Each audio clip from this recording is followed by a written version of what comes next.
I'd like to welcome everybody here tonight. We want to take the Yarra Drug Health Forum to the people. We'd like to pay our respects to elders past and present and to the emerging eldership and leadership of the Indigenous community in this area.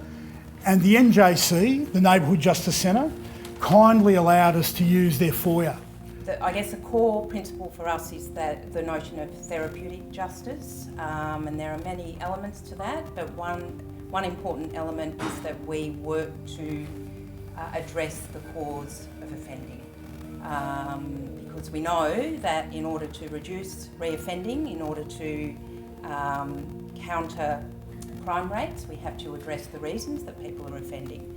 And we certainly know that alcohol and drug issues are very closely aligned to offending, and we know that alcohol and drug use is often symptomatic of other challenges that people are facing, whether they be mental health issues or history of trauma. It's just about making sure that people are safe and they can enjoy themselves, but they can also get themselves home safely.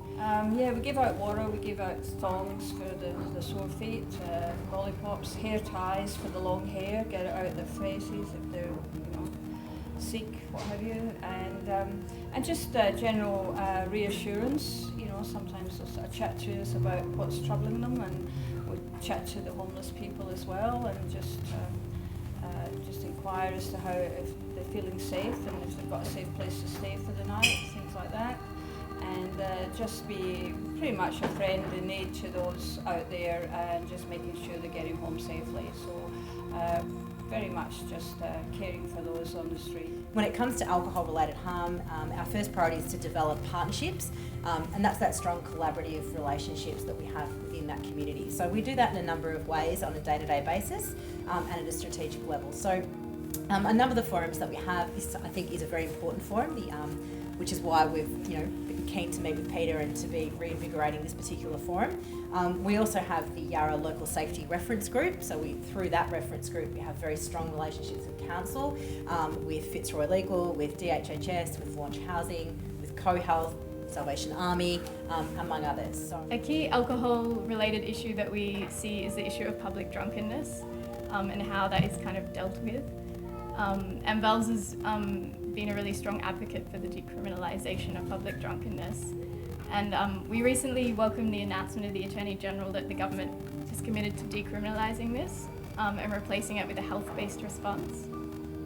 And as it was kind of mentioned earlier, this announcement came just before the coronial inquest into the death of Tanya Day, who was a Yorta woman who tragically passed away in December 2017 after being arrested for public drunkenness while being asleep on the train.